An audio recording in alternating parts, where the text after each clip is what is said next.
আসসালামু আলাইকুম। দেখতে পাচ্ছেন আমরা এই যে কুকুরকে খাবার দিচ্ছি, আলহামদুলিল্লাহ। অবশ্যই ওরা বোয়া প্রাণী, ওরা অসহায় প্রাণী, কারণ ওদেরকে একটু খাবার দিবেন, অবশ্যই এটার প্রতিদিন আল্লাহ পাক দিবে, কারণ ওরা সারাদিন তাকিয়ে থাকে মানুষের মুখের দিকে এক মুঠ খাবারের জন্য। ঠিক আছে, এই যে এক বল ভাত দিলাম। ঠিক আছে, তো আলহামদুলিল্লাহ এইভাবেই আমরা সবসময় ভিডিও করার উদ্দেশ্য হচ্ছে, অনেক ভাইরা আছেন কুকুরকে মারেন, হ্যাঁ, দৌড়ানি দেন, গরম পানি ঢালেন। ভাই, এটা কখনো করবেন না, কারণ আমরা মানুষ সৃষ্টির সেরা। আল্লাহ পাক ওদের রিজিকটা কিন্তু আমাদের দ্বারাতে দিয়েছে। কি ভাই? জি, ঠিক আছে, কথা ঠিক আছে। হ্যাঁ, আপনার কথার সাথে আমার কথার একমত আছে।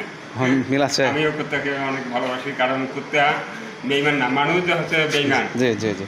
কুত্তা বেইমান না। কুত্তা একদিন খেলাইলেও সারা জীবন মনে রাখে যে আমার খেলাইছে, আর মানুষ অল্প সময়ের মধ্যে ভুলে যায়।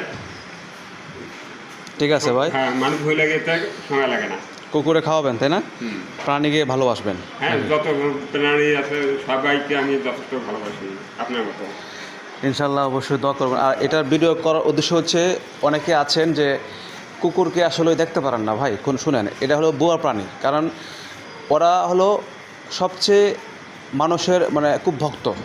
আপনার কুকুর আপনার প্রয়োজন আছে, আপনার বাড়ির সিকিউরিটি কুকুর। হ্যাঁ, চোর ডাকাত আসলে কিন্তু ওরাই কিন্তু বউ করে কিন্তু আপনাকে সতর্ক করে দেয়, নাকি ঠিক না? তাছাড়া এগুলা পাহারা থাকে, সিকিউরিটি গার্ডের মতন এগুলা পাহারা দেয়, এগুলা বেইমানি করে না। সিকিউরিটি গার্ড একটা বেইমানি করতে পারে, কিন্তু কুত্তা বেইমানি করতে পারে না। ধন্যবাদ আপনাকে ভাই। তো যথেষ্ট শ্রদ্ধা দেয়, সম্মান দেয় এই কুত্তা। ধন্যবাদ যথেষ্ট জানি। সাইদুল ভাই আপনাকে।